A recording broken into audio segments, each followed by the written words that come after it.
Hello and welcome to Boring Dad Gaming, where today we're going to be playing some more I Was a Teenage Exocolonist. Let's just load up our save. Alright, here we are. Oh, Dis has got something to say to us. Let's go and do that. You and Dis are sitting on the tailgate of one of the expedition's vehicles, shelling boba seeds with your teeth and spitting the hard bits on the ground. Now and then one of you points out something funny a passing surveyor does, or spots something under the mush trees. This is the easiest way to talk to Dis, by not talking at all. Dis has always been like this. Being isolated from the other kids has made him thoughtful. Out of everyone, you think Dis might understand about Sim and be able to keep the secret. Do you tell him? Yeah, we're going to tell him about Sim. I think he'd love that. You tell Dis that you saw something interesting when you were out on expedition. Dis perks up immediately, turning to look at you. Yeah? He asks. What? I met an alien, Dis. His jaw drops and his face goes an interesting colour. You're worried for a moment that he's going to be upset with you for teasing him, but... No way, Dis hisses, leaning in. But I met an alien too, Solana. What was yours like? Tall, dark and handsome. Dis's colour deepens. He looks at a loss for words, opening and closing his mouth a few times. Wait, he stammers. Do you mean Sim? You nod and Dis suddenly becomes extremely interested in the hem of his sweater. Sim is more pretty than handsome, I think. He mumbles. He made me swear I wouldn't tell anyone, Dis says earnestly. It's a weird expression on him. He said if other humans found out about the gardeners, we'd all be in a lot of danger. So we can talk about Sim, but we have to keep it a secret. Okay, this will be our secret. Dis nods, looking serious. Good, he says simply, then repeats it. Good. You go back to shelling boba seeds in silence, watching the colony go about its business. So, in terms of... Oh, wow, quite stressed. In terms of the expeditions, I think we're kind of done until we introduce a new area. I think we've done all the story beats in that Western Ridges area. I think we went back, it was looking like it was going to repeat a lot of stuff. So, what do we want to... we talk to the new guys. Rex is holding an ice pack to his eye. Oh, good, it's one of Vace's little birds, he says, too tired to scully. What do you want? I got you a present. You'd probably like a stick, wouldn't you? He doesn't like sticks. Rex shoots you a shy smile. Oh, no, he does. +2. Nothing a dog likes more than a stick, right? Yeah, I thought so. And we have Nomi. I can't remember Nomi's voice. Did I try and do like an Irish lilt, maybe? Nomi is grooving along to music only they can hear through their hearspeak. They bump into you and gasp, gesturing to turn off their hearspeak. Oh my gosh, didn't see you there, sorry. They dust you off unnecessarily. Good as new, they chirp. What's going on, Solana? It's a bit northern, but I'll try and temper that. I've got a present for you. They would probably like... How about a crystal cluster? Yeah, they like that. Nomi makes a sound of appreciation and holds the crystal up to the light. Ah, it makes rainbows. It's perfect. Thank you so much. You are welcome, Nomi. And apologies if that wasn't her voice originally. It's been a few days since I played, and I've kind of forgotten what I did with those guys. So what could we do? We could go and work with the animals again. That's a new thing that's opened up for us to do, isn't it? We can learn animals, which we're doing pretty well on. Empathy, which we're pretty low on. Friendship with Cal, which is always nice. Yeah, alright, we'll do that. You're working with the bristle slugs this week. There's a whole herd of the slug, seal, porcupine beasts, lumbering through the fields and rubbing up against their scratching posts. You can walk right up to them and they don't mind at all. You empty the berry catching buckets and sort through the berries, picking out loose stones and planting any that have sprouted. Those ones will grow into bristle slugs too one day. They grow from berries. Wow, interesting. It's not wet season when they're fully bristled and cranky about territory, so everyone is playing nice. It's a nice, calm month of picking berries and scritching slugs. You come back from lunch one day to find the door to the pen wide open. Whoops! You must have forgotten to lock it. Good thing bristle slugs don't tend to roam. You do a head count. 15, 16, 17... You seem to be short one, Bristle Slug. Luckily, bristle slugs aren't very stealthy. There's a glistening slime trail leading towards the ruins of the stratospheric, decorated with little clusters of berries. You lock the gate and set off along the trail to find your wayward bristle slug. We can track it because we've got a good animal score. You'll easily find the bristle slug. It's gotten itself wedged between two panels, scritching back and forth on the most perfect scratching situation possible. And I think we can all identify with that. You laugh and fill your shirt with the berries like a bowl, then gently nudge it back towards the herd. It's slow going, but eventually everyone's back together again. Good work, rancher. Get to work. Looks like the bristle slug's got a big arm. 35, that should be pretty easy, huh? I mean, we've got a lot of 4s. Although that one will go to a 6. Or we could do 4, 5, 6. Probably don't want that one, actually. Now it's 5, 5, 7. Actually, 3 5s, isn't it? That's not too bad.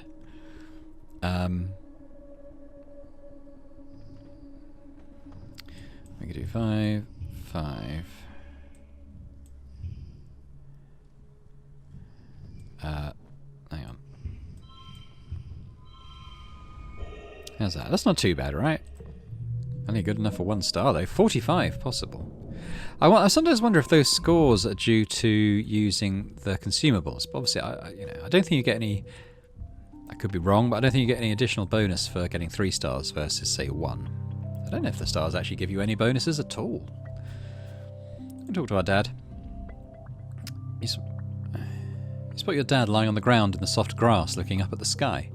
He zooms his hand across his field of vision like a spaceship, then looks over with a dreamy smile. "Yeah, kiddo," he says. "Sometimes I can't believe we're back on solid ground. After 20 years in space, it still doesn't feel real." Can't help him with that. We need animals 80 to help him with the animals, and we're at 76. If we did another round of looking after animals in here, we'd be able to do it. What do we need to work with Cal? Oh, I don't know. Maybe we've exhausted. I think he was biology actually, wasn't he? So we've probably done all those. Hey, heads up! You barely manage to find cover as water arcs over your head. You look around and Cal waves sheepishly, a garden hose in his other hand. He's surrounded by kids who are hooting and cheering for him to turn the hose on them again. "Sorry," he calls out. "I guess he got away from me." I found something you might like. Maybe Cal would like a medicinal root? How's that? Not bad. "Neat," Cal exclaims, taking your gift and peering at it inquisitively. "I don't know what I'll do with it, but I love it. Thank you." Oh, he's got something else to say now, I think. You spot Cal heading towards the barns at the far end of the farms. "Hi, Solana," he waves. "What's going on?" "Oh, nothing," Cal sighs. "Just thinking about, well..." He trails off and scuffs his foot in the dirt. "I guess it's not like you can get me in trouble now, so yeah, I used to have a pet. She was like a little pink caterpillar. I called her Socks. She lived in a trunk up in the storage barn. Nobody knew." He scrubs the back of his arm over his face. "But she didn't stay little forever. Eventually she got big, like real big, and I couldn't figure out what to feed her, so she ran away." Cal sighs and looks wistfully up at the sky. "I just hope she's doing okay, wherever she is." Oh, Cal, you gentle gardener. I probably should have chosen Cal as my best friend. But maybe it's worth getting to know Dis, you know? Maybe it is. What have we got in here? I'm quite happy with the gears I've got, actually. At least until we unlock another one. We're pretty close to maxing out biology. Maybe we should try and do that. Where's the sort of education part of the settlement? Here we go. Yeah, let's do a life sciences and try to get biology up. Sim asked you for data on human culture. Television shows, music, books, things like that. You have unlimited access to Congruence's media archives through your holopalm. But for Sim, it'll be a little more complicated. You'll need to find a physical storage unit with enough memory to contain a chunk of the holo archives. Steal one. The robot workshop would be a good place to look. You sneak in. Nobody around. Good. You rummage around until you find what looks like a portable holo unit in a drawer, then find a port in the wall to plug it into. An interface pops up with options to copy data onto the tiny drive. Perfect. You start by carefully copying your very favourite vids and games, then realise there is a ship-ton more room on this tiny device. You sweep in several thousand more vids, as well as entire contents of the school's learningpedia. As you slip the unit into your pocket, the congruence console above you suddenly flickers and lights up. Congruence seems amused. She doesn't sound an alarm, although you know you shouldn't be in here, but she asks in a neutral voice, "What are you doing in here, Solana?" Oh, we don't have persuasion. We've got bugger all persuasion. I just came to see you. I got a persuasion. Congruence allows her expression to show doubt, though she seems flattered. You chat for a bit, then she tells you to get out before you get in trouble. She seems to be lonely. Can an artificial intelligence get lonely? It's something you've never really thought about before. You guess she must miss Professor Hal quite a bit. Okay, first collectible is free, that's quite good. 1 to mental blue cards. These all get +1 for gems. So if we were to say do 3... Well no, this will become 5. That'll become 8. And that'll be 6. And that's 6. I got exactly 30. So 3. If we made that one a 7, if we got a +1, it'll change the suit, but I don't know how important that is. So we'll keep it blue. There we go. Got the super goal. Hey, nice. 6 biology, so we should be able to do another card challenge with our dad now. Is it? Well, no, it was 80, wasn't it? Was it animals we need with him? I can't remember now. I think Cal may have been biology. So actually it was animals we should have done. Alright, well that's good to get. If we get it maxed, you might get another bonus for that. Lake Quiet. So what I'm thinking is we'll do another activity, and it might well be working with the animals again. And then I think we'll rest. And I think in late pollen we'll go expedition again, try and find Sim and give him these videos we found. You spot Tang sitting on a large boulder outside the lab. She's eating a pressed soy bar ration with determination, alternating bites with huge gulps of water to wash it down as quickly as possible. What are you doing out here? She stops her grim work long enough to acknowledge your question. I hit the limit on the number of consecutive hours that'll allow me to work in the lab, she says. So I'm taking a break, she says, making mocking air quotes around the sentence. How dare they? That's what I said, Tang replies. They just think they can boss me around because I'm younger. She scoffs. I'm smarter than any 2 of them combined. Ugh, Tang groans and rubs her bloodshot eyes. I just want to work, you know. It's so frustrating to be deep in the zone and feeling like I'm just on the precipice of a discovery, and then someone tells me that apparently my genius is taking too long. I want them to treat me like I belong there, the way Dr. Instance does, Tang mutters. She actually respects me. They're just jealous that she likes me more. Tang slides off the boulder, and you see the colour bleed from her face as she stumbles into you, nearly crumpling to the ground. Oh, she grits out, leaning over while the dizziness passes. I thought the nutritional uptake of that bar would be quicker than a real meal, especially after taking into account the time required to walk to the cafeteria. She trails off, realising she's clutching your jacket, and pushes you away. My apologies, she says, brushing herself off. I am, regrettably it seems, only human. Tang scrubs her hands over her face. Ugh, sometimes it feels like I'm a prisoner in my own body, like I can feel myself trapped in it, in this stinking, sweating bag of meat and bad impulses, stuck with the burden of keeping it alive every day for the rest of my life, and... Tang, wait, are you crying? Tang scowls and wipes her eyes angrily. Reflexive lacrimation is an evolutionary response to emotional and physical stress, she snaps. In other words, no, I'm not crying. It's just this resentment for my physical form. It reminds me of when I was little, and Instance used gene tech to give me this body, the right body. Only this body's wrong too, she adds quietly. It's right in a lot of ways, but it's still imperfect. It's still human. If I were an AI, everything would be more simple. I could just do my work. I could just do what I'm good at. No messy biological functions, no emotions, just clear and beautiful purpose. I hate this, Tang sniffles. I hate feeling like this. Well, I'm not going to romance Tang. I'm always here to listen, Tang. How friendly are we with Tangent? Pretty friendly, I think. Tangent manages a watery smile as she wipes her eyes. Thanks, she says. I apologise for being all wet on you. It won't happen again. Ooh, +6 if this is the highest value. She wipes her eyes and straightens her jacket, then takes a deep breath and holds it for 10 seconds, her eyes closed. By the time she opens them again, she looks ready to go back to work as if nothing has happened.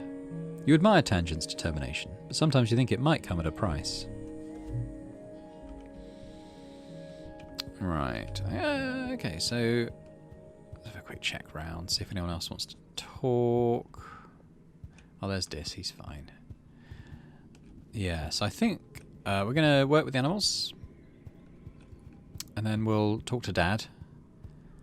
And get another card from him, hopefully. Who are we working with this time? You check the tethers of the float cow that aren't producing milk.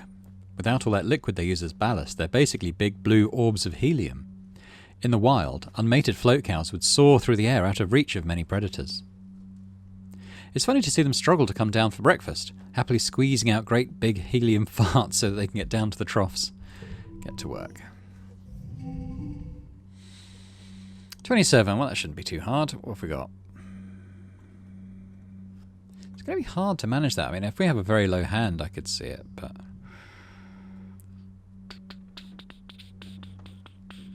+2 to that could become a 5. So we have 2, 3. Actually, let's scrub that. Let's have 2 2s and then 3 5s. Wow, okay. Oh, we got 3 stars. Okay, well, I was expecting that to be much slower. But we have over 80 animals now, so that's good. You're woken by the buzzing of your holopalm. It's a colony-wide alert. You rub your eyes and ponder the thickness of the air seeping into your bedroom through the open veranda door.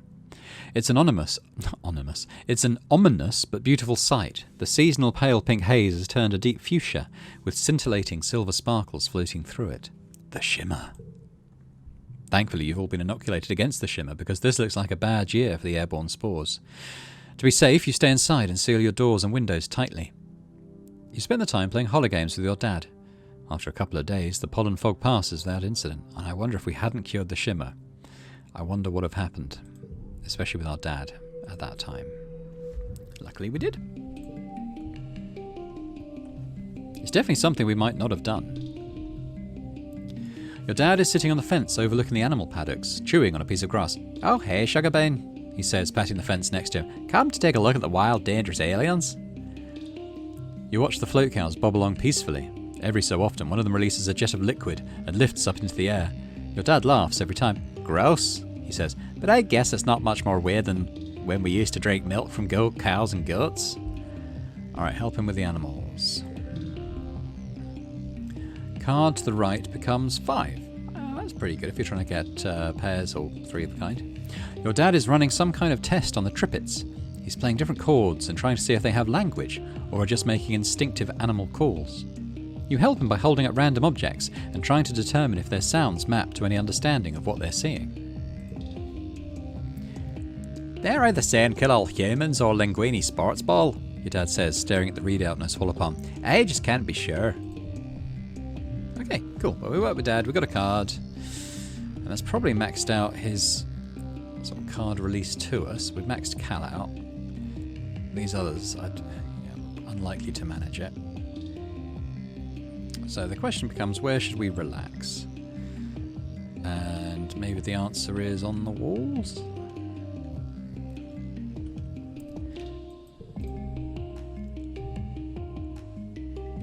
Friendship with Dis, actually. I thought it might be a friendship with an enemy, but it's not. But that's fine. We'll get friendship with Dis.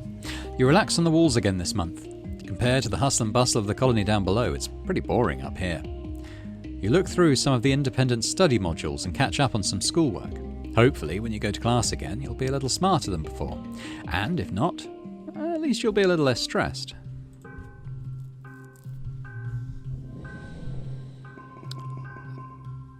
Just a straight 2? Yeah, okay, we'll forget that.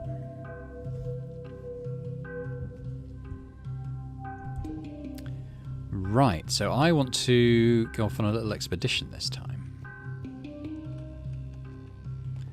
And we'll go back to the ridge and we'll see if we can find Sim. And we're just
Okay, well, we've given him the drive. That was kind of our main reason for coming all the way out here, isn't it? So, rather than take unnecessary stress just by doing other events for the sake of it, I think I'll probably head back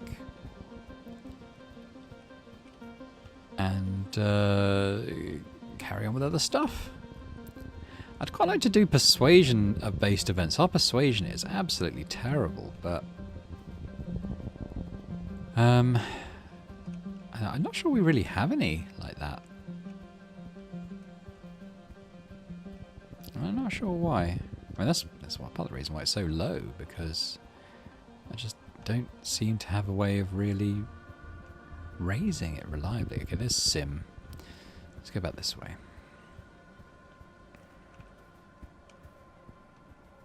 I feel like this isn't the way. Oh, Ricky's there. This area is the hardest one to navigate. I just, I do get a little bit confused when I'm here. Alright, let's go back this way. I was kind of hoping to see other areas that perhaps might have story events in them.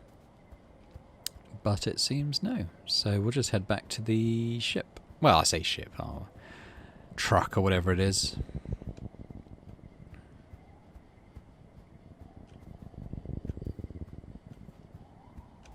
Not that I can remember the way, but hopefully we shall stumble across it.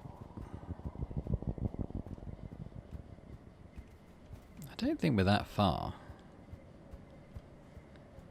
There is this. There we go. So we are going to go home.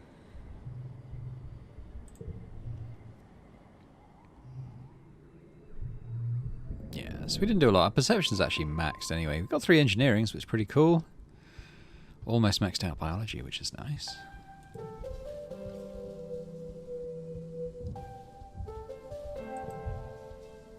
Early dusk, so we're in summer now, effectively. I want to check the available events, because I want to see if there's anything that will help with persuasion. Bravery, toughness, combat animals, perception animals, don't really need those.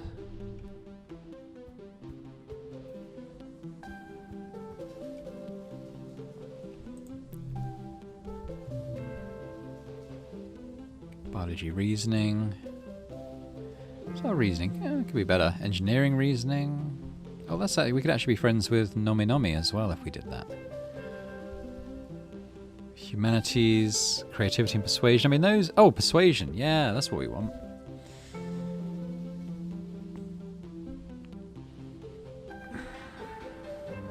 Okay, we'll do one of these and then we'll tutor as well. Congruence tells you that today that you'll be learning about the history of capitalism on Earth. Ugh, you mean why humans used to have nice things and now we just eat mashed up trippet and soy cakes? Mars says smugly. Please, Earth humans might have messed everything up, but at least they had style. Ever patient, Congruence ignores Mars's contribution and projects a holovid into the classroom. A solemn woman in weird clothes identifies herself as Haven Constance Odenheim, an educational designer for the Vertumna Group, and tells you that the following experience has been created specifically to teach you, the 3rd generation of the group, about the largest contributing factor in Earth's destruction: capitalism. You and the other students exchange worried looks. Only a 3? You spend the day in an interactive... I suppose I haven't done a lot of this. This is probably like a lower level event. You spend the day in an interactive experience that covers the history of capitalism, from market feudalism to its transition to colonialism, then major phases like industrialization, mass production, and corporatism. It ends with a discussion of how it collapsed in the late 21st century, as wealth inequality and environmental concerns finally weakened its hegemony. Hegemony? Hegemony. I've read the word, I know what it means, I just don't know if I've ever heard it said out loud. I'm going to say hegemony, along with the planet itself. Sounds horrible. The educational experience tells you that despite being regarded by many as simply an economic system, capitalism had been responsible for more violence on Earth than any act of war. From its very beginnings, as the colonial powers spread mercantilism across the globe, it required a constant supply of people to exploit through any means necessary. It took centuries for people to realise how horrible capitalism was. once people could no longer hide from its racist, colonialist history. You're partway through the lesson when Cal realises the parallels. But we live in a colony, don't we? Aren't we colonising Vertumna? Isn't that wrong? Of course not, dummy, Mars reasons. There aren't any people here to take the land from, just a bunch of animals. But what if there are other people? It's not like you can tell everyone that you've met an actual alien, so you just sort of ask a leading question. Smooth, Solana. What if the moon is a giant soy sweet? Mars retorts. What if lakes are champagne and trees grant wishes? Hello? We've already done all the scans and stuff. If there was intelligent life here, we would know. I'm told she's nice, Mars. I'm yet to see it. Okay, we only need 29. That should be fairly easy. First collectible is free. Get a bonus to straights. Well, pairs, actually, would be better.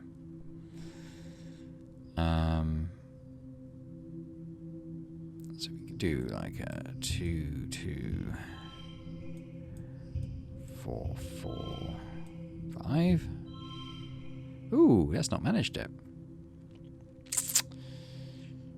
Why not?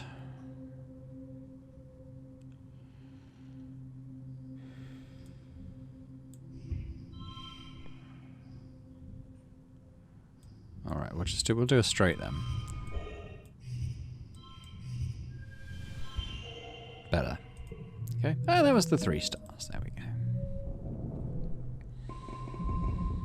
God, we take a lot of these to get persuasion up to a reasonable level. It's Vertumnalia. Everyone's in high spirits as you decorate the colony square. The great tables are piled high with food, groaning under the weight of heaps of roasted and steamed vegetables, barbecued meat, stews, carafes of mulled cider, and cakes dripping with frosting and sugarbug syrup. You gather in the colony square for the usual speeches. Lum takes the stage to fanfare and applause. "Hello, people of Vertumna!" he exclaims over the din. "Happy Vertumnalia!" He takes a big, theatrical breath. "Do you smell that? That's the smell of victory. We humans have secured our hold on this planet, and now it's time to celebrate." Lum gestures to the sagging feast tables. "Eat, drink, and be merry." The crowd cheers again. After the council members each give their annual reports, everyone starts clearing the square to set up for the Vertumnalia Games. You feel the pulse of a new holomessage in your palm and open it up to read. Oh, happy Vertumnalia. There's a present for you on the table. XOXO, your secret admirer. You rush over to the feast table and spot a wrapped present in among the roasted vegetables.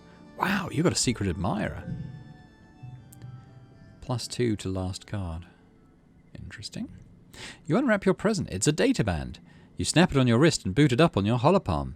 It's full of all your favourite songs, videos, shows and games. A collection curated by someone who must really know you. Now you'll always have your media with you, even if the net goes down, including all your favourite episodes of The Rise and Fall of Sanctuary Moon. Nice. You search the holopalm for any hint as to who could have made it, but you can't find anything. You'll have to ask around. Well, I'm guessing it's not Mars. You'll have to ask around, but later. The games are about to begin. What are we going to do?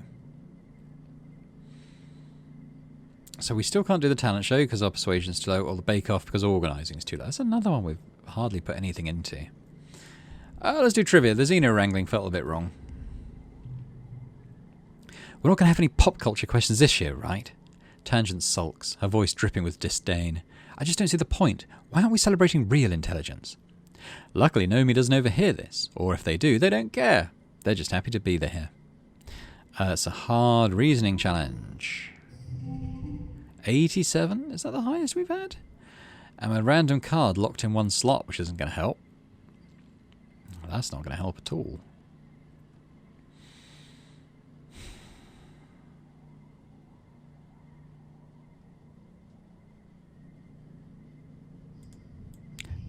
Does that go to 8 if I put another 6 in? It doesn't.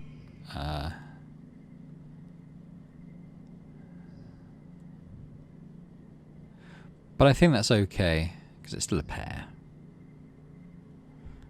Get rid of those.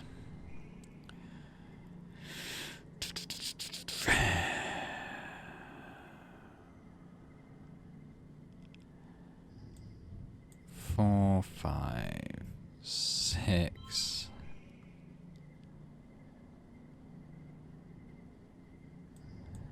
can go that up a couple. There, we've got loads of these mushwood logs. There we go. 36. Okay, what can we do here?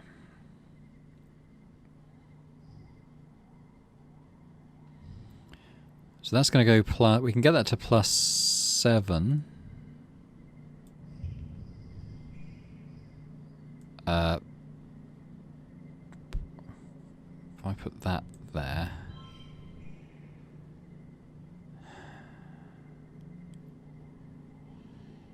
Put that there... I don't know. It's a bit messy, isn't it?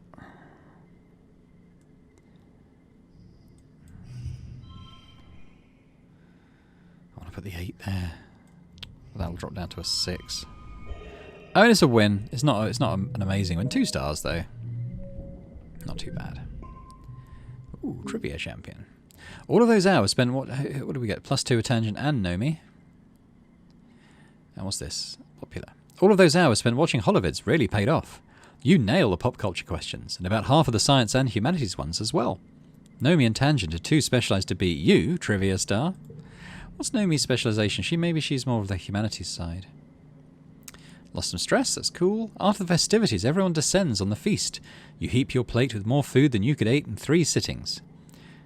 When all the food is gone and the sunset has broken the heat of day, people break out their instruments. Everyone dances well into the night. Pretty cool. Okay, Tang's got something to say to us. Tangent is hard at work in the lab, entering calculations into her holopalm and frowning over a set of samples. She barely notices you enter. Hello, Solana, she says distractedly before going back to her work. Someone gave you a databand. It might have been Tangent. Are you my secret admirer? Wink, wink. Tang looks up from her holopalm, a cross look on her face. You're what? Star Solana, do I look like I have time for childish games? I guess not. Obviously not. It's either Dis or Sim. Is my guess. You catch an enemy between drills, leaning her elbows against the garrison fence. She takes a swig of her canteen and then pours it over herself to cool down. Hey, Solana, she says, shaking out her hair. What's going on? Someone gave you a databand. It might have been an enemy. Are you my secret admirer? Wink, wink. An enemy giggles nervously. A growth? She says, not a chance, Solana. Brutal. We deserved it. But we'll carry on with the Inquisition. Nomi, it's definitely not you. Nomi is using a vert space helmet, flailing their arms around to play a hologame only they can see. Unable to sense your approach, they crash right into you. Whap! Oof, they say, lifting the helmet off their head. Sorry, Solana, I didn't see you there. Someone gave you a databand. It might have been Nomi. Are you my secret admirer? Wink, wink. Nomi's eyes go wide. You got a secret admirer? They gasp. Oh, that's so romantic. I wonder who it is. Either Nomi's a better liar than you give them credit for, or you're on the wrong track. At least they weren't insulted by the accusation. Is it you, Rex? Rex is lounging in a hammock he set up between 2 mushwood poles. It looks like he's snoozing, but his ears twitch and he opens one eye as you approach. Oh, can't sneak up on me, Solana, he groans, stretching. People have tried. Someone gave you a databand. It might have been Rex. Are you my secret admirer? Wink, wink. You got a what? Rex laughs. Secret admirer. Nah, secret's not my style, but you know, I'm not ruling it out. I don't think it's you, Rex. Is it you, Mars? Probably not. Mars is painting her nails outside command, her head bobbing along to something only she can hear through her hear speak. She shoots you a distracted smile when she sees you, gesturing to turn off her music.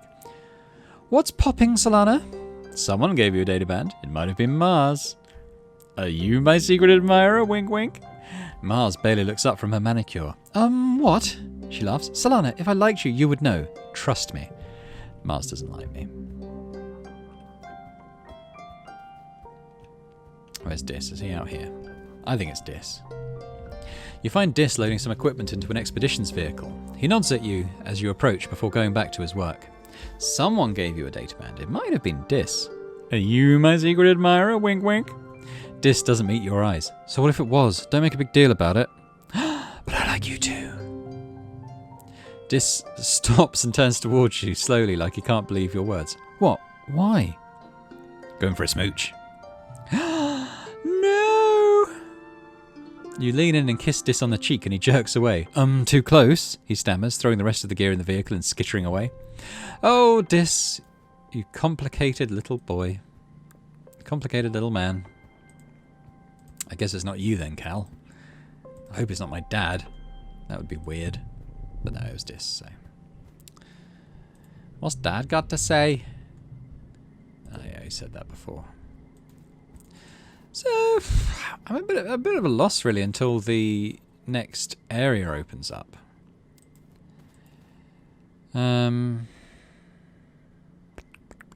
We can improve our stats, I suppose. Pretty close to getting a perk in engineering. I think we should do an engineering one. And then I probably want to teach a class as well. I think that would help with Nomi. Yeah, so do engineering, which is going to help with Tang and Nomi, actually.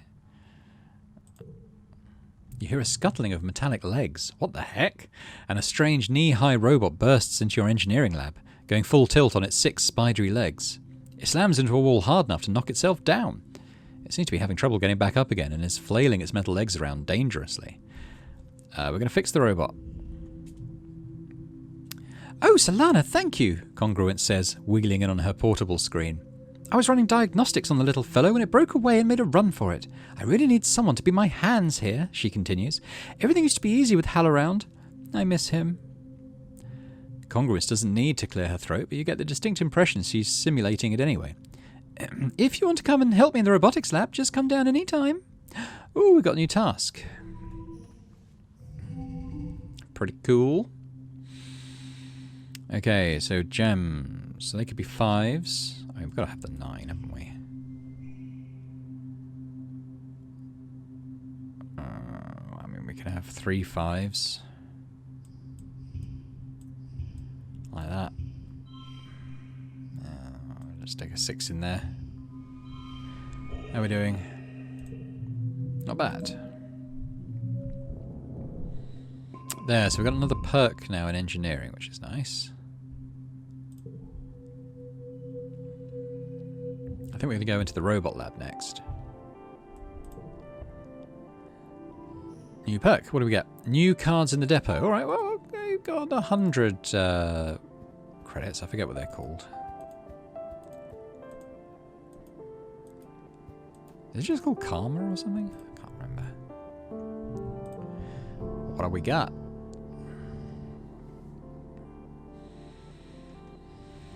Okay. Ooh, plus 10 reasoning.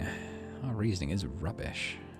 Plus 2 to all blue flashes. I mean, that's kind of specific, isn't it? Plus 15 to all skills. I mean, that's pretty good, isn't it? We might save up for that.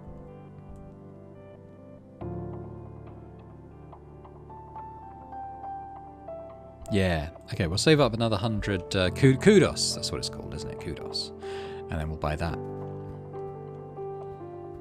I'll probably just load my combat gear for when we're doing a glow session. So yeah, let's go repair robots. We get 3 engineering, 2 creativity. That's nice, because I would like a way to boost creativity. Nomi, some kudos, and a bit of stress. Not worry. You're honestly pumped for your first day in the robotics lab. There wasn't enough room on the Strato for a proper lab, so most of your life you've been warned that the bots the colony relies on, like the watering bots and the hoverlifts, will eventually break down for good. With a fully functioning robotics lab, you should be able to keep those bots active for a lot longer. Plus, there's all sorts of unused bots in here. You look around and wonder at the wide array of chassis and shells. Maybe one day you'll even be able to create new robots of your own. You can't wait to show off what you can do.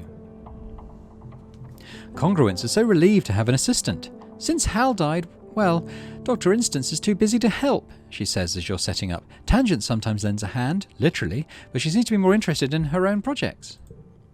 The chief engineer seems to think they're a lost cause, that we should just recycle them. Congruence opines. Hal would never have thought they were trash. So, what are you excited to work on, Solana?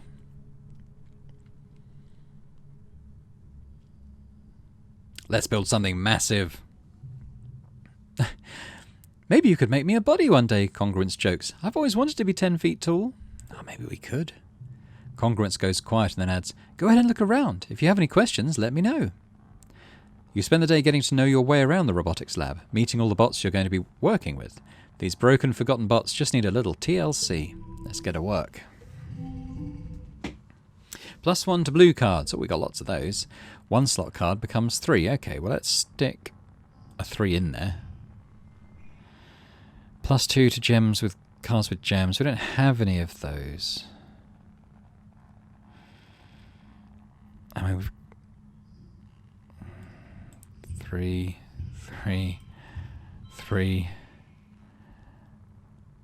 I must have the 9 on. Yeah. How's that? Hey. Very nice. Got double kudos for being popular. Lots of engineering. Pretty good.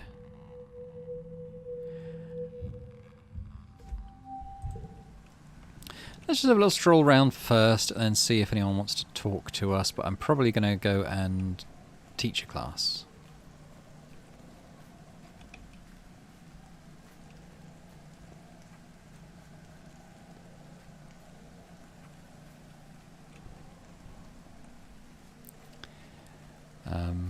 Yeah.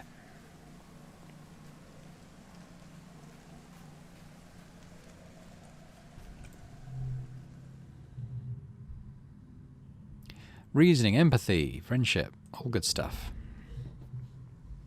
I mean, we have so little empathy, we're practically a sociopath at this point. You show up to class to find congruence teaching a classroom of younger children. Instance is nowhere to be found. In the absence of further direction, you settle in to help the students with their work.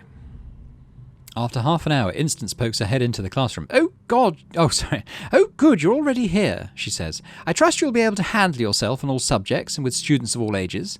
Ask Congruence if you need any help. She turns to leave, but stops and turns back to you. Thank you, Solana, she says quietly. Since Professor Howell died, well, Congruence and myself are poor replacements for him. I'm grateful for your help. You settle in to help the younger students learn how to use their holopalms to access the HoloNet, Congruence's massive database. Congruence has everything they could ever need: music, movies, games, novels and comics, a calculator, a timer, an encyclopedia, textbooks, the colony's social media, specialized tools for different jobs like architectural holograms. It's a massively powerful tool and it's in their literal hands. They're mostly interested in the games. Some understand it less than others. Why do we gotta read about stuff? Nougat. I would say that nougat.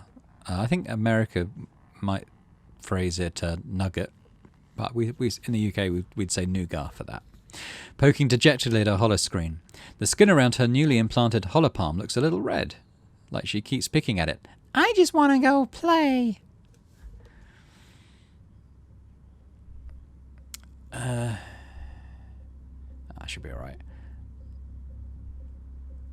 Let me show you something.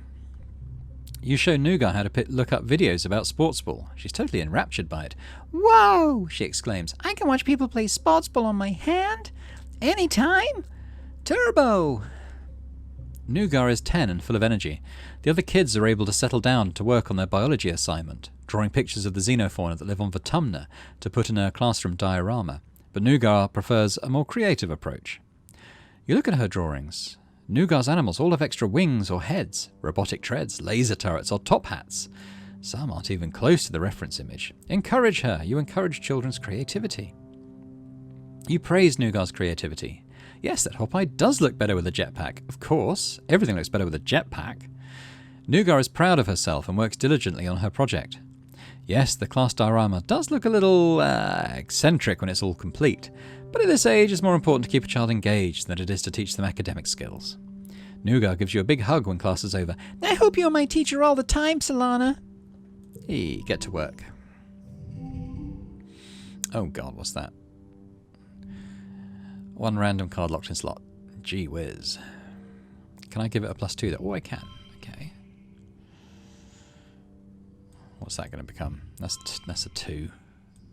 Yeah. I mean, I want the 9, obviously. Actually, probably better will be to do that.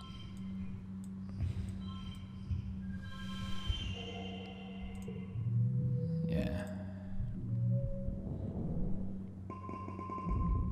Getting towards being able to afford that card. Not bad. Our reasoning was pretty good. +1 to empathy. It'd be nice to get that up a little bit higher. Mid-wet. So what I think we'll do in this episode is get past glow and then... Yeah, so it'll be more or less a whole year in this episode. We're kind of whipping through it a little bit because I think maybe next year we'll get a new expedition opening up. What would I like? I would like to max out biology. We're only a couple away from getting a nice perk in that. And animals too. Maybe we'll work with the animals and do both of those things.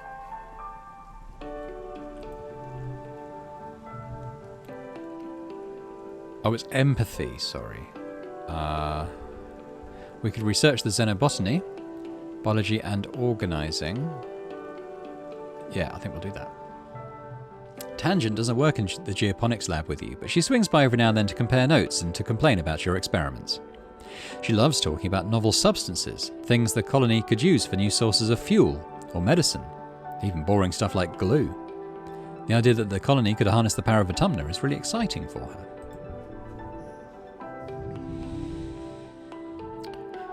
Okay, 2 bonus to straights. So let's see if we can get a straight going. Well, 3, 4, 5, 6, 7, yeah? Oh. 4,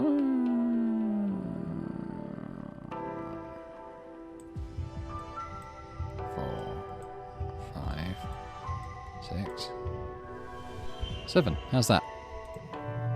Pretty good. Great. Biology is maxed. A bit more organising as well, which is good because that's another one we're quite low on.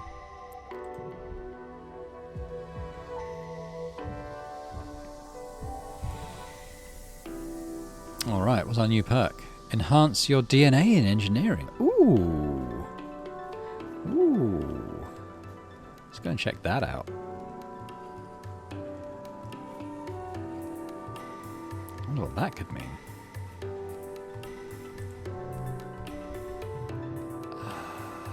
Tinker with your DNA, let's do that.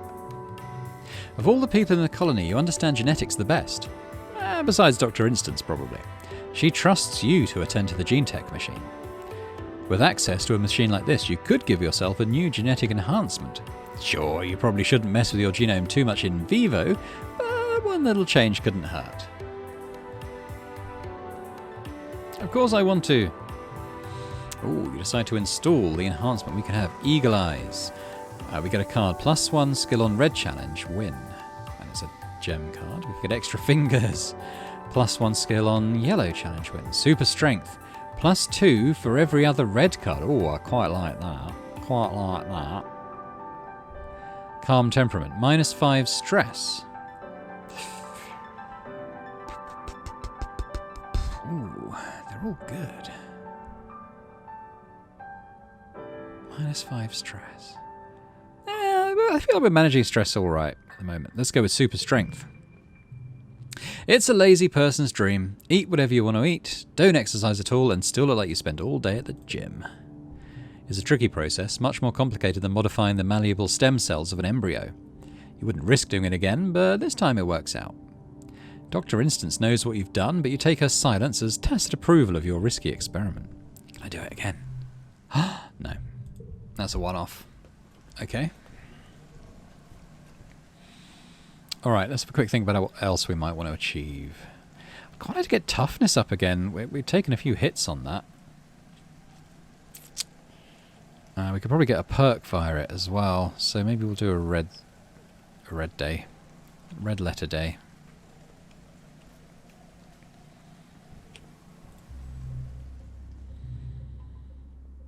So toughness, that's what we want. What do we want? Toughness. When do we want it? Now.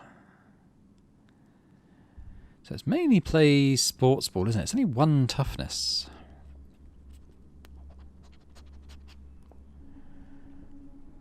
How else might we do it? I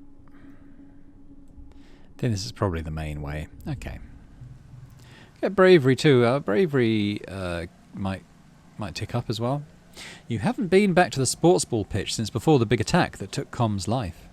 You know Rhett's the coach now, though he doesn't care as much as Com did. He's more concerned with getting sports ball players to sign up for the defence force.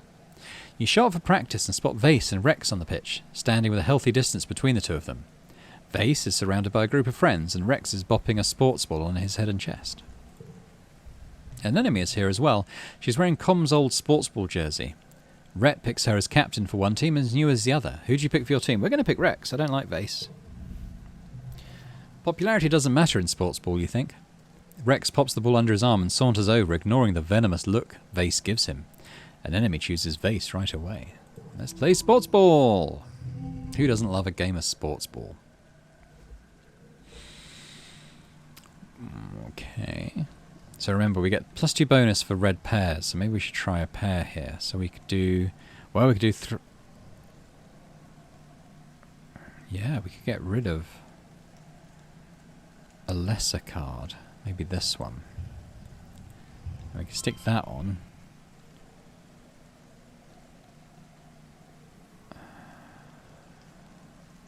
And then that. I was just hesitating over losing a gem card so soon, but that's fine. So pairs again. Well, we could do 5s. We could do, say, 5, 5, 5.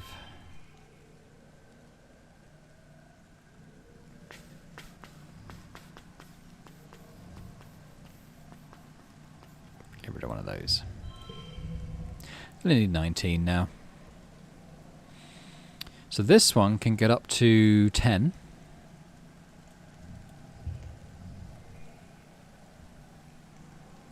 So we want to kind of use the gem cards.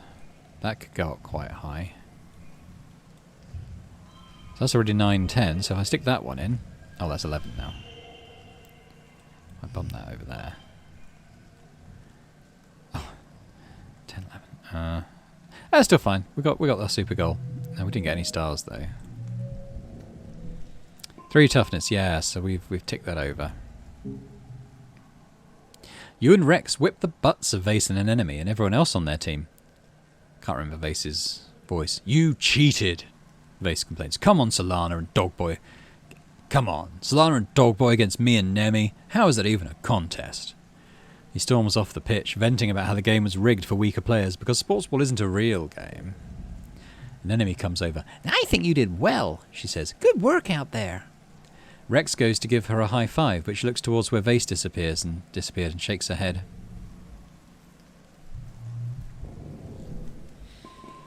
Oh nice, more toughness and a bit of bravery. That's good. Where's our reasoning up?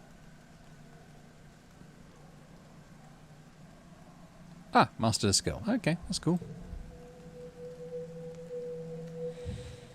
It's now Glow, so we'll play out Glow and see what happens. New perk. Red cards get +1 in physical challenges. Nice. Just do a quick spin round, see if anyone's got much to say to us. Doesn't look like it.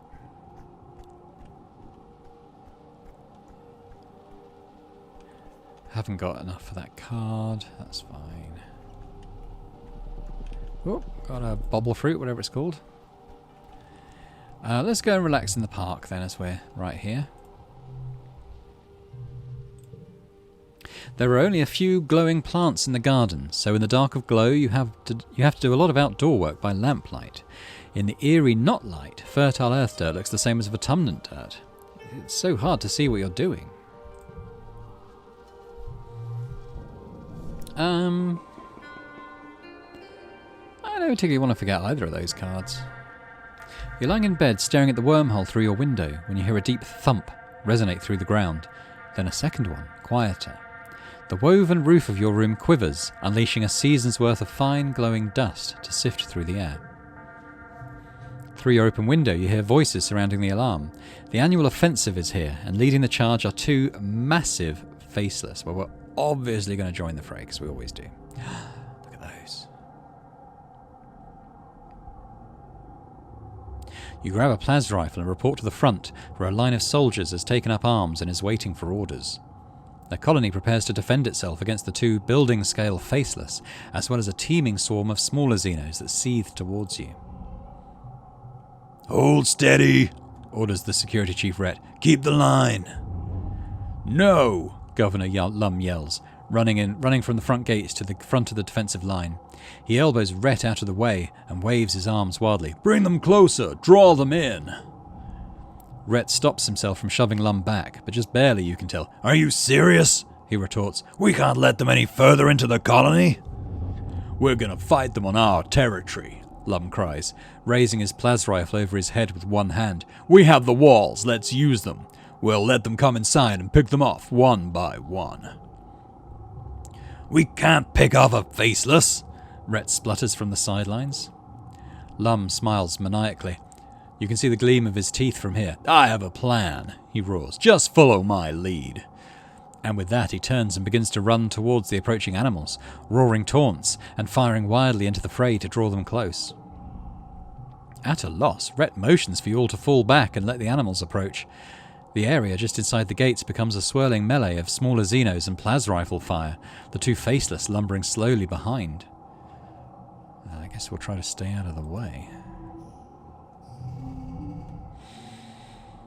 Okay, 89, that's pretty tough. +1 to physical red cards, +3 bonus to pairs. So like we get some red pairs going, that would be good. So I suppose the 6s, or the 4s, probably the 4s. Oh, that's not going to be a pair then, is it? Or we could do that and spare the other gem card. Not too bad. So that's now a 7. That could be a 6. I know we've got a 5 and a 4. I'm just seeing what the sort of options are.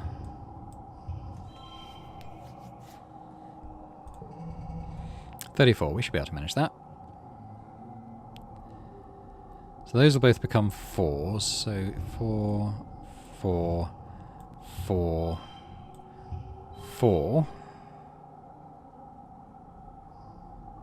That's going to be wild. That's not enough. What about if we do that? It's not enough.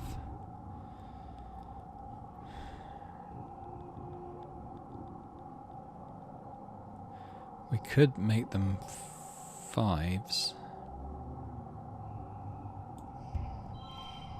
Pump that there. That there. That there. It's only 30. Is that because that could be wild on colour?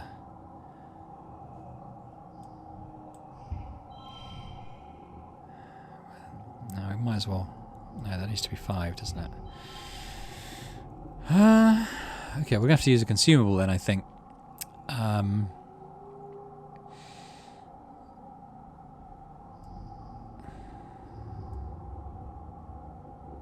If we can make that 5 and also turn it blue.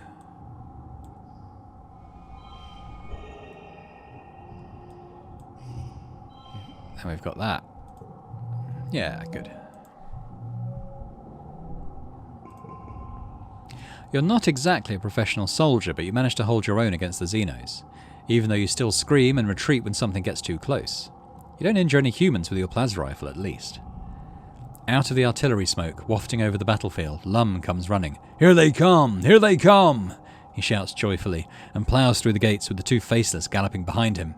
It is without a doubt idiotic and horrendously dangerous. You can't help it. You hit record on your holopalm and film the ensuing chaos. You catch a glimpse of Chief Rhett putting his hand over his face and sighing. A squad of Helio soldiers takes up the charge and helps shepherd the faceless into the open area in the middle of the colony. You have horrible flashbacks to the first time you saw a faceless inside these walls. From the looks on the faces of the other Stratos, you're not the only one. Then you're all thrown to the ground by a tremendous explosion. Fire engulfs the centre square, roasting the two faceless in an inferno that blasts the sweat from your pores. Rocks and chunks of dirt patter all around you, with the occasional thunk of burning mushwood. Those soldiers nearest the blaze all recoil in surprise. Clearly, no one but Lum knew that the square had been rigged with explosives. You don't think anyone was caught in the blast, but it was close. Lum stands before the blaze, laughing and firing at the two tortured faceless as they roast to death. You raise your holopalm to capture the image, his silhouette dark against the column of flame and smoke. It was ridiculously dangerous and stupid, but it does look pretty cool in your recorded footage. people filter out of their hiding places, shielding their faces from the heat coming off the bonfire in the middle of the square.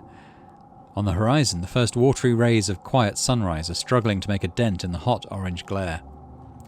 The colony's fire suppression system is turned on the square, revealing the charred corpses of the two faceless. Utopia walks by with a reclamation team, hauling an industrial plas cutter on a hoverlift. "Did he use the mining explosives?" Utopia says in awe. "Mighty bold of him. Those things will blow a hole in a mountain, or a creature, I suppose." She sighs. "Wish he could have saved him for mining. That must have been the last of them. We can't make any more." Then she and her crew are out of earshot as they pick their way down the blast crater to carve up the faceless for recycling. Fortunately, the colony was well defended. You and the other colonists have been fortifying the defences, putting security above all else. Tonight's defence was still a resounding, if messy, success. But if Utopia's right, you don't have any more of those explosives now. You can't just nanoprint unstable molecules like that. What are you going to do during the next attack? There we go, another glow successfully achieved. Oh, we've changed again. We are now 17. Not bad, not bad. Oh, we made good friends with Sim. Made decent friends with everyone, really. It doesn't list Mars, but we were giving her gifts, so everyone's changed. We'll do a little stroll around and have a look what everyone looks like now. Dad's the same. We got Cal. He's got a bit of facial hair there. Cal looks up from the geoponics bed where he's doing something sciencey with the water. "Oh, hey, Solana," he says. "Just give me a sec, I'm just checking the oxygen levels in the bed. Too much and you get too much aerobic bacteria." He huffs a little laugh. "I sound like Tang, right? There's a lot of science in this geoponics stuff. It sure is the future. I found something you might like. How about a healing root?" There, he's happy with that. I don't think we need to give him too many gifts. Our friendship with Cal is pretty strong, to be honest. Lapsed into my Sean Connery persona there. To be honest, the boy's he's a good boy. We call the dog Indiana. Hello, Mars. You see Mars reclining with her feet in a bowl of water. Colourful goop on her face and slices of dust melon on her eyes. She lifts the dust melon off one of her eyes as you approach. "I could identify the clomping of your horrible boots while fast asleep, darling," she says. "Are you still running around everywhere? Sounds exhausting. It's important to take care of yourself." She settles the dust melon slice back on her eyes and smiles. "You should take notes."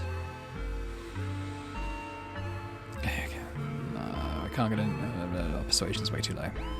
I found something you might like. How about another one of those rubbish flowers I've got loads of? Yeah, she doesn't mind those.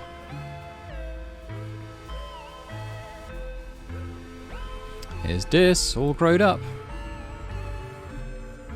You head out of the colony hoping to find Dis, and you do, as well as Rhett and Utopia, who have teamed up to talk to Dis about something that has him scowling deeply.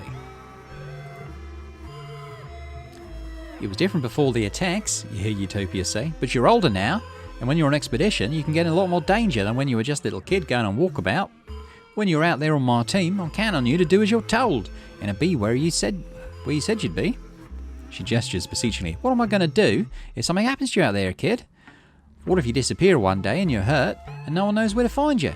What if—" "I'll be fine," Dis cuts her off. "I can take care of myself, and if I can't, that's on me." "That's not how it works here," Rhett says, his voice stern. "You're not just putting yourself in danger out there. You're putting the whole colony in danger. I know you're a bit of a loner, son, but you have a family here. All of us. We're all your family. We're going to send people out to find you, and what if they get into the same trouble you did?" he continues. "We're counting on you to follow directions out there to keep everyone safe, not just yourself." "What if I don't want to be found?" Dis explodes, waving his arms. "What if I just want to be left the hell alone?" Rhett and Utopia are stunned by Dis's outburst. Rhett opens his mouth to respond, but Dis talks over him. "If I don't want to come back, just leave me out there," he spits. "If this planet wants me dead, maybe I deserve it, huh? Don't you ever think about that? Maybe I deserve to die out there. Maybe we all do." With that, Dis stomps away. Rhett and Utopia look stunned. You follow Dis around the outer walls of the colony to where he's angrily pulling things out of the drainpipe hiding hole he's long since outgrown. "Stupid humans," he grumbles, stuffing what looks like a bedroll into a carrying bag. "They never think of anything except—" "Oh," he continues, trailing off when he sees you. What do you want? Are you okay? I'm great, Dis mutters. Just awesome, actually. Yeah, thanks for asking. You watch him pull things from his hideaway and throw them into 2 piles. Screw this colony, he says. I didn't ask to be part of it. I don't need it. I don't need anyone. I'd be better off living in the woods like an animal. At least that's real. He reaches in far and pulls out a busted-looking mechanical device. His old alien communicator he made using gear he stole from Command. Jeez, he laughs. Guess I don't need this anymore. We're going to flirt with him again. Take me with you. Dis takes a second to consider this before your meaning sets in. What? Why? He replies, baffled. Come on, Solana, you have a whole, life here. A future. You have friends, people who love you. Don't throw it all away just to be with me. I'm not worth it. His face softens. Look, maybe once I'm set up, okay? I'll send you a message if you really mean it. Dis finishes packing up the stuff he's going to keep, which barely amounts to a full backpack. He straps it onto his back and nods at you, determined. Did I ever tell you my full name? He asks, seemingly randomly. No, you didn't. Dis smiles a little at that, just with the corners of his mouth as he huffs a self-deprecating laugh. Yeah, I probably wouldn't have. It sucks, honestly. It's dysthymia. Doesn't that mean... Yeah. Dis says, it means being sad. What a joke, right? Who names their kid that? He shakes his head. Aunt Anne always talks about how babies make everyone happier. Was my mum sad before she had me and Tang? Or did having us make her sad? His smile twists. Was it me? Was I the reason? Dis scuffs his boot in the dirt. Whatever, he mumbles. No one's cared about me, basically ever. Since before I was born. My own mum didn't love me, like the one person who you think could. He looks up at the sky and blinks rapidly. Whatever, he repeats. I'm out of here. Thanks for everything, Solano. The only good thing about this shithole, I'm going to miss you. Give him a hug. You throw your arms around Dis, who grunts and pats your back awkwardly. He doesn't relax until you finally relent and let him go. You watch him disappear between the fungal trees. Within minutes, he's out of sight. You're getting ready for bed later that day when you receive a colony-wide announcement through your holopalm. It reads as follows. Colony notice. Reminder that there are to be no unauthorized trips outside the walls without prior authorization from the Expedition's command. Anyone caught in violation of this rule will be punished. This includes going for a walk. It is dangerous outside the walls, and it is only to be done by trained and armed personnel. Thank you, Command. How about that? You send Dis a message, just load of question marks. Dis messages you back immediately with just a picture of a knife. You're guessing he didn't get very far. Dis is back. He got caught. Probably for the best. It's definitely a hard one to get to know, isn't he? Vase looks the same. Maybe a bit older, actually. Vase is standing with a group of soldier buddies. You can't hear their conversation, but from the hand gestures, it's something about explosions and probably aliens. They all laugh, and one of the soldiers slaps Vase on the back. Vase catches your eye and beckons you over. We were just talking about getting out there, you know, taking back the wilderness for the humans, Vase says. It's bloody awesome. It's what we came here to do. Okay. An enemy. You come across an enemy just sitting on a bench, her rifle slung across her knees, as she stares into the middle distance. She snaps to attention when she sees you. Hey, Thalana, she says. What do you need? Here, I got something for you. What would an enemy like? How about crystals? Would you like crystals? She did not like crystals. Huh, look at this chunk of whatever, an enemy says, hefting the crystal with one hand. It's not really my thing. You should give these to Mars. Tang's growing some hair back. Tang is sitting before an array of holoscreens, all showing different graphs. Making decisions based on the mistakes of the humans we purposefully left behind on Earth is foolishness, she says between bites of her protein bar. We may as well ask the stars for guidance like astrologers. No, I will not be taking questions at this time. Thank you. Come again. So where is... Oh, here they are. We've got Rex and Nomi. Over the years, a lot of people have started wearing a lot less clothing than you remember when you were growing up on the climate-controlled stratospheric. Definitely a lot less than the holovids you brought from Earth. Rex, though. Rex is really acclimatized to Vatumna's hot, sultry weather. Dude, put a shirt on. Are you kidding me?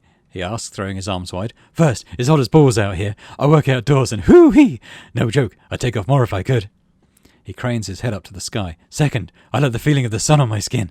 After 15 years in a sunless tube hurtling through space, I want to soak in as much as I can. It makes me feel great again. Rex laughs and knocks himself into your shoulder. I think our bodies are meant to live this way. Don't even get me started about pants, bud. Okay. And we got Nomi, who looks the same. My mum and dad asked if I was getting serious with anyone, Nomi says, wrinkling their nose. Guess a Rooney, right? Gross a Rooney, right? I have a present for you. Would you like a strange device? Yeah. Nomi gasps and takes the strange device, turning it over in their hands. Far from me, really. I can't wait to crack it open and see what makes it tick. There we go. Oh, she's got something else to say. You find Nomi in the lounge, flanked by 2 holoscreens and doodling in a sketchbook with real paper. One holoscreen is playing an animated kids show, while the other is a wall of text that looks like it might be a translation guide of some kind. Nomi's attention moves between the 3 easily. When they see you, they jump and quickly close their holoscreens, sitting up straight and clutching their sketchbook to their chest. Oh, hi, Solana, they giggle, rubbing the back of their head charmingly. How are you doing? It's okay, you can watch cartoons here. Nomi relaxes a little, breathing an exaggerated sigh of relief. Good, because I really like cartoons. Nomi sets their sketchbook aside and looks around conspiratorially. I thought you were going to bust me for jailbreaking my holopad, they say. All the Helio kids have restrictions on what they can watch, and for how long. But you guys have so many more cartoons than we had. Nomi throws their arms in the air. Like the first season of Turbo Girl Hyperjet Transform. What? I love Turbo Girl Hyperjet Transform. What? Nomi cries, slapping their hands to their cheeks. Really? That's the best cartoon ever made. Well, what else has a schoolgirls who look like aircraft from the waist down, battling evil aliens while dealing with the stresses of high school life? You have to agree, you were pretty fond of the arc in the 3rd season where Kamiya and Otoko disagreed about whether Haruka could truly be considered a hyperjet if she was part helicopter. The Helio Media Archive only had season 2 through 9, and I call only 3 of the OVAs, Nomi says, puffing their cheeks out. I can't believe in the 4th OVA, Flight Captain Yumiko gets captured by the aliens and brainwashed into thinking she's an alien sleeper agent the whole time. You hadn't seen the 1st season? Nomi shrugs and pokes one finger into their cheek. Spaceship kids make do. You don't have to know everything about something you like in order to call yourself a fan, Nomi continues. Just liking it with all your heart is good enough. Nomi laughs and flips over their sketchbook, showing off some of their drawings. I was drawing some fan art for the show, they say. Well, it's kind of fan art. Okay, it's really more like if I was a character in Hypergirl Turbojet Transform. That's an interesting one. What kind of aircraft would you be? How are we doing friendship-wise with her? Nomi blinks at you, clearly stunned by your interest. Oh, Well, okay, kind of, you see. All the cool aircraft are already taken, and it's rude to be a double. They press the tips of their index fingers together and look thoughtful. Sometimes I draw myself. I mean, my character is something weird, like a hot air balloon. But then I think, it would be kind of cool if I was the only regular human in the Turbo Girl Hyperjets. Wow, okay, so we've done a little tour around everyone and sort of seen what their older selves look like, which is kind of cool. But I think we're going to leave it there for now. We'll come back and do our 17th year when we come back. So thanks very much for watching. I hope you enjoyed this episode of I Was a Teenage Exocolonist. If you did, please do hit the like button, leave a comment, let me know what you think about this playthrough, the choices I'm making, the different characters. If you played the game, what did you do differently? Let me know.